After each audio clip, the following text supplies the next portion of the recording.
Hello and welcome back to our fifth Bearcat Alumni Chat. I'm Cristine Trimarco, one of the sports information interns, and today I am joined by fellow interns Julia Catone and Victoria Kissling. With us here today, we also have Assistant Athletic Director and Sports Information Director John Nevis.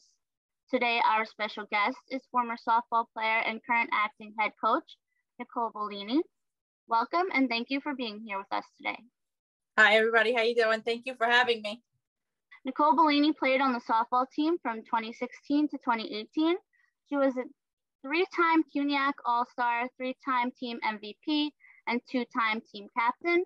She is also Baruch's lead all-time in batting average at .406, second best all-time in doubles with 34, and seventh best in runs scored with 45.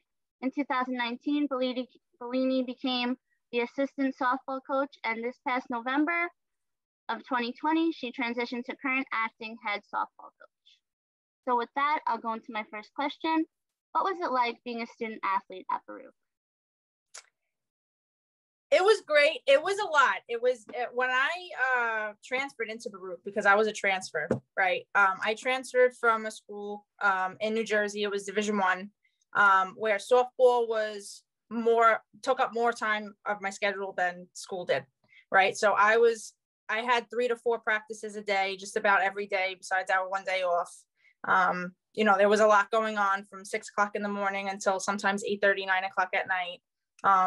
Tons and tons of games. So softball was most of my time at that point when I was a freshman. And then school was, the other thing that I had to get done.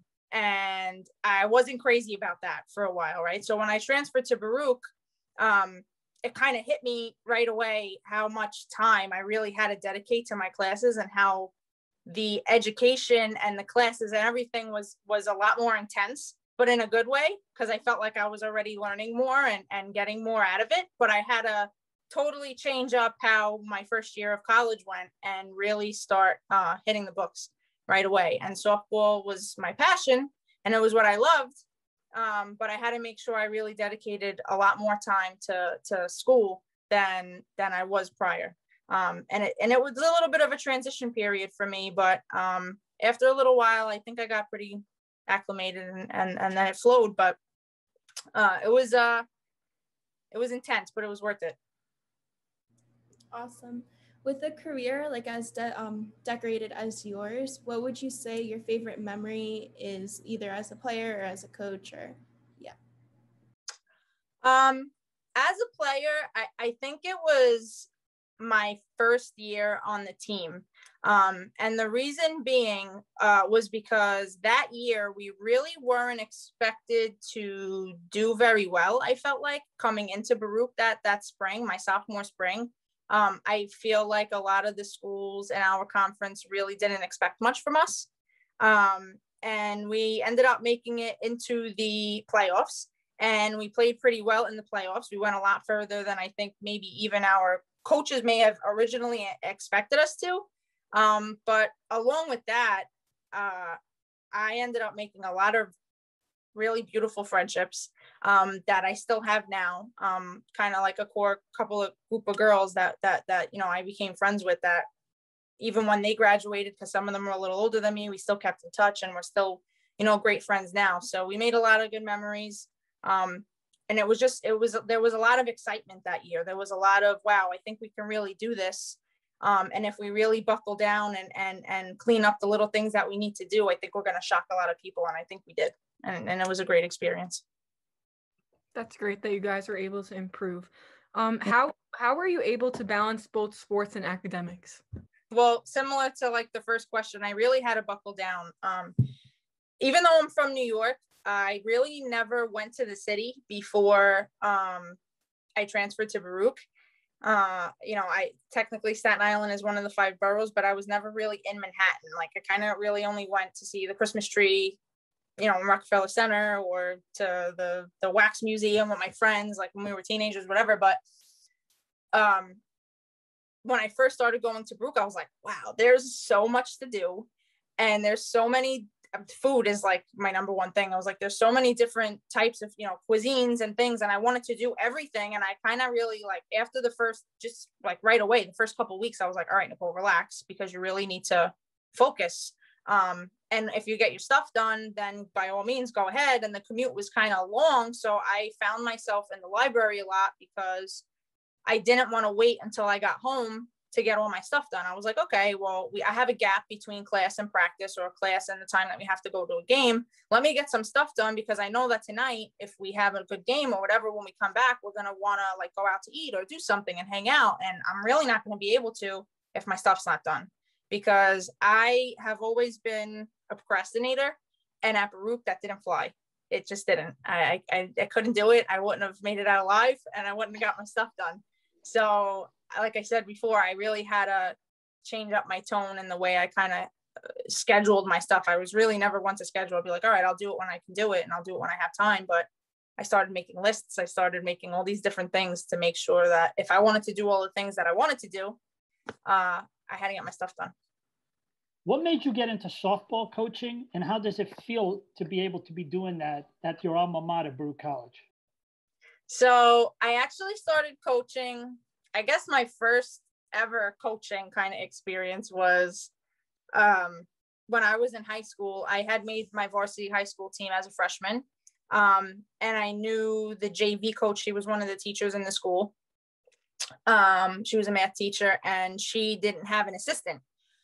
So a lot of times after the varsity practice, the JV used to come in, and I was like, just like softball junkie, and I never wanted to leave, and I always just like wanted to be involved. So I started helping the JV coach run the JV practices, and I started doing the outfield. She would take the infield and I would take the outfield, and I would help even though some of the girls were my friends or the same age as me, or even a year older than me, because some of them were sophomores and I was a freshman, I felt like I could help. So I tried to help in whatever capacity I could. And then after that, after I graduated high school, the travel team that I played for, my coach ended up becoming a college coach, right? So then that team needed a coach. So then I got involved with coaching that. And I just really loved it. I loved trying to get across any knowledge that I felt like that I had that could help, whether it was regarding a specific position or base running or whatever it was. And not in always like a teaching way, but just in like a conversational way. I would try to talk, because you have to remember at that point, a lot of the girls were the same age as me. Right. So it wasn't like I had a few years on the girls. I've always found myself that I was coaching girls that were around the same age as me. So I didn't try to get it across in a way that they felt like I was attacking them, but in a conversational way. And it seemed like it always went over well. And it was always had a good outcome. And I was like, wow, I really love this. Like, I really love being involved. And even if I'm not the one that's on the field, doing something of importance to help whatever team I'm around right now grow and do better and perform well. And then to the second part of that, how it feels being able to coach at Baruch, that's a crazy feeling. And when Joe called me, what was it, last year? I think last September, like 2019 September. I was shocked, and I was like, really? Like, you want me to come and coach? You want me to come and coach at Baruch? And he was like, yeah. You know, I want you to come. I want to see what you're about. I hear a lot of good things. And I was like, wow, that would be sick. I just graduated, and I get to be involved again. So take a lot of pride in that. I feel very grateful for that. And I hope that when we get back to it and everything is good to go again, that we're able to have a lot of fun, and I'm able to see the program grow, because I've seen the program grow from when I got there to when I left, and I want to see it continue to grow as time goes on. It's once a Bearcat, always a Bearcat, right? Yes. If there was one day you could relive as a Bearcat, what would it be and why? I think I know the answer to that question. Just so it's kind of on a sad note, but try to make it a happy note. I mentioned it when I had when I did the Instagram takeover. I think it was one of the most memorable, and probably one of the most important softball experiences that I ever had, or one of the most powerful, I guess maybe you can say. I had a sick family member. I think it was my junior year. And she was upstate and I was going back and forth upstate just about every day. You know, I would either go from practice or from class upstate and then come back down if we had practice or a game or whatever. And I was kind of back and forth for like 2 weeks. And she was always my aunt was always very, very supportive of me playing softball. My cousins played baseball their whole lives. So she always understood like that life that we live as athletes. And, you know, sometimes family members don't really get it. Whoop. Sorry, I think I lost you. Sometimes family members don't really get it, but she was always very supportive and she really loved it. So when she was sick, you know, one of the last times I left the hospital, when I was visiting her, I don't know what made me say it, but I was like, I have a game. I'm going to leave and I'm going to be back, you know, tomorrow or tonight. And I'm going to hit you a home run. And I don't know why I said that, because I never hit home runs. And anybody that ever watched my career from, you know, when I was younger to high school and into college, I only had it, even just in college, I only had a couple. I didn't hit home runs. I tried to get on base as much as I could. And that was my goal. So I'll try to make it long story short, but we had a doubleheader against Lehman at Lehman. And at the time I was leading off for the team that day. They had me as a leadoff batter. And my first at bat of the first game, I just felt really good that day. And I hit the fence. My first at bat, I hit the fence, and I felt good.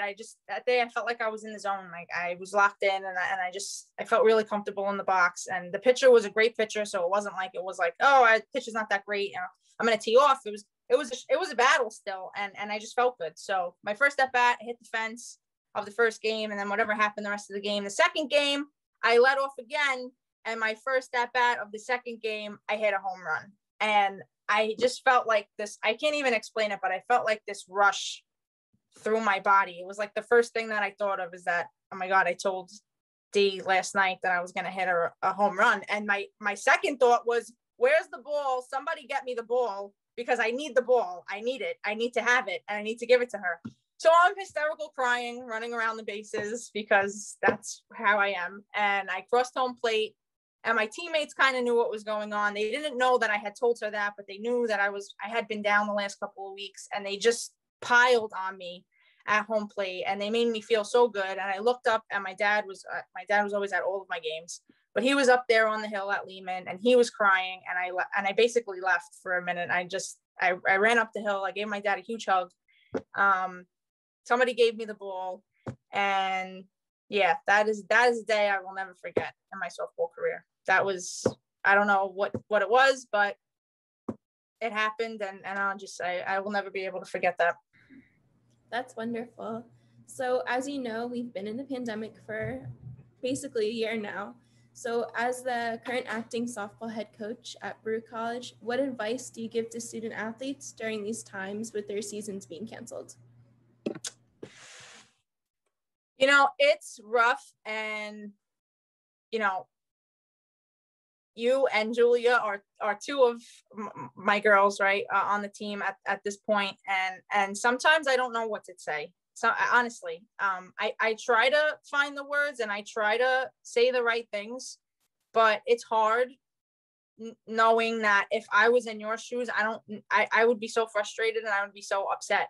Right. So it's hard to sometimes just be like, you know, one day we're going to play again and everything's going to go back to normal. And I know that you guys don't want to hear that. I know that no athlete wants to hear that. You guys want to be on the field. I want to be on the field as the coach. Right. So sometimes it's hard, but I think one of the constant things that I can think about is that you control the things that you can control while we're in this situation. You control getting the best grades that you can right now, and putting as much time into your work as you can right now, because most times you have to juggle a million things, right? And you still have to juggle life with school right now, but softball isn't thrown into the mix. So it's kind of like, you know, get that 4.0 while you don't have all these other things going on, and do the best you can in school, and maybe take up a new hobby, focus on something, and then focus on your game while you're home. Focus on the little things that you don't need to be on a field with a softball and a bat and a glove. Like, mentally go through situations, watch softball on TV, because there are conferences that are playing all over the country right now. And not even just for softball, I guess for any athlete. Try to focus on the things that you don't always get to think about when there's a whole bunch of stuff going on and when there's 18 other athletes around you, because when you have team practice, there's a whole bunch of people, right? Try to control the things that you can control. And with that, try to set small goals for yourself, because I especially at home, I've been working from home now for a year because I work in the city. I was working in the city before this happened as well in IT. It's hard to stay cooped up for a long time. I don't know if it's my ADHD. I don't know what it is. I have ADHD, or maybe it's that, but I can't sit still. I have the itch to be outside on a field somewhere that's not in this room. This room that you see is the room I've been working in for the last year, right? So set small goals for yourself so that you feel like you're getting things done, because you are, whether you realize it or not. Maybe it's not playing a doubleheader. Maybe it's not pitching 10 innings one day, whatever it is. Maybe it's not those things, but there's so many things that you guys have been getting done while you've been home. So give yourself a pat on the back for those things, and keep in mind that you are getting, there's a lot of positives that are coming out. You're growing as a person. You're learning so many things, things that you probably wouldn't have otherwise learned if this didn't happen. So I know it's really tough, and I know it's hard to hear the same thing over and over again sometimes, and you don't want to hear it, and I wouldn't want to hear it either, but try to keep those things in the back of your head most days. And you're allowed to be sad sometimes. Don't beat yourself up if you just have a bad day and you're really upset about it, or you're really mad. That's fine. That's allowed, as long as you can regroup and move on from it, later that day or the next day. Then I think, you'll be okay. That's great advice. Hopefully that helps. Yeah. What is your current job today outside of coaching, and what can students do at Baruch College to make sure that they have a job in line after graduation? So that's huge. And actually one of the reasons that I left the institution that I was at before I transferred to Baruch is because I was a freshman, but I saw a lot of the seniors had no idea what they were going to do when they graduated. Really were lost. And it scared me. And I know that I was a freshman, and I was like, well, why is it such a big deal when you're a freshman? But going into college, one of my goals from the very beginning was that when I graduated, I wanted to have a job lined up. It was so important to me. It was so important to me. And when I saw that, it kind of scared me. And I was like, okay, I don't want to be in that situation. So when I transferred, I made sure that one of the things that I was going to get done was definitely that, because I saw how many resources there were available at Baruch. So sorry, back to the first part of your question. What do? I got a degree in computer information systems from Zipline School of Business. And the concentration for that major was data analytics. That's what I studied. So it's CIS, and then the track, there was a couple of different tracks, was data analytics. So I work in IT. And with IT, there's the coding and all the back end work and creating all the stuff. There's the coding, which is basically what I got my degree in. And then there's what I do. I don't even actually do what I got my degree in. And I think that's also something that a lot of people in college have to understand, is that what you get your degree in, you're not really learning what you're going to do at work one day. You're learning the fundamentals and the basics so that you have some knowledge and that you're able to understand when people throw things that relate to it at you. But it's not going to be exactly what you're doing, more likely than not, right? So now I work, it's called the front end. So say you have some type of application that's being built. So in my scenario, it's an insurance product. An insurance company needs to be able to, their employees need to be able to walk into work every day, pull up their insurance application and be able to do their job. They need to be able to create policies for people. They need to keep track of the people that sell the policies for them. And I won't get into much of the stuff, but I work on what the users see, the user interface. And I make sure that, if this button is supposed to do this, that it's doing that all the time and that it doesn't break. And I try to do a million different things to break that button. And I have to make sure that it doesn't break. And if it does break, I have to tell somebody about it. And then the back end people, the people that I said code, they have to fix their code, give it to me again, and I have to check it again. And then my job, once I think that it looks good and it does what it's supposed to do, I show the business people that work at the insurance company, this is what this screen is going to look like in the future. Now you use it and you tell me if it does what you need it to do.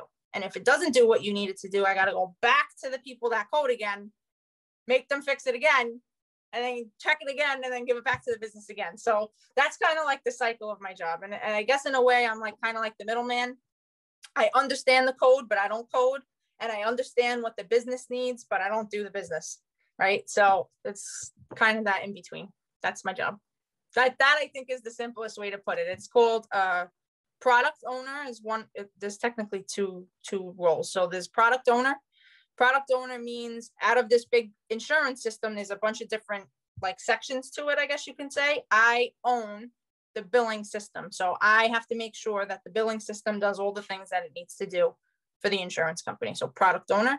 And business analyst is the other title that is used for my job sometimes. Business analyst means I'm working with the business and I'm making sure that the business has all their requirements met and things like that. Julia, you asked me what I would say is a good way to make sure that students have a job when they graduate. The way I got my job was we had practice one day, and John, you would remember Kate Vitchus, right? Yes. She looked at me after my head was in the garbage pail because we got in trouble when we ran and I threw up, and she said, "Get your blazer. We're going to the career fair." And I said, "Absolutely not." And she said, "Go do it now because we're leaving." And I said, "Fine." So I cleaned myself up. I threw my dress clothes on, put my hair in a bun that probably looked something like this. And I went to the career fair. So that's just the career fair. I mean, I know right now with the pandemic, it's different. You can't have a whole, 200 people in the gym at school, but the career fair, the STAR Resource Center, connections with alumni, I think those are a bunch of different tools that you could use as an athlete at Baruch, because businesses, especially in the city, companies in the city, they love Baruch students. They just do. And I could see it when I went to the career fair, that people were approaching me from companies that had no idea who I was or what I was doing, but they knew that I was graduating with a degree from the Zicklin School of Business, specifically because it was like a lot of business companies. And they were like, "What? Can you do this? Would you be able to do that?" "Yeah." "Okay, apply." Like they want you. They want Baruch kids. So I think if you step out, if you stick your foot out, that, and you do what your part, you make your resume and you check it. I think you'll be in a great position to have a job or an internship lined up for when you graduate. There's a lot of resources. And especially what I said about the alumni, I think that's bigger than most people realize. Because like myself, and I know my friends, we already said, if somebody on the softball team, for example, just because they played softball, if somebody's looking for an internship or somebody's looking for a job, hit me up, connect me with them, because we're always looking for interns. We're always looking for somebody to give experience, whether it's for school credit or for money. Every company is different, but those connections go a long way for sure.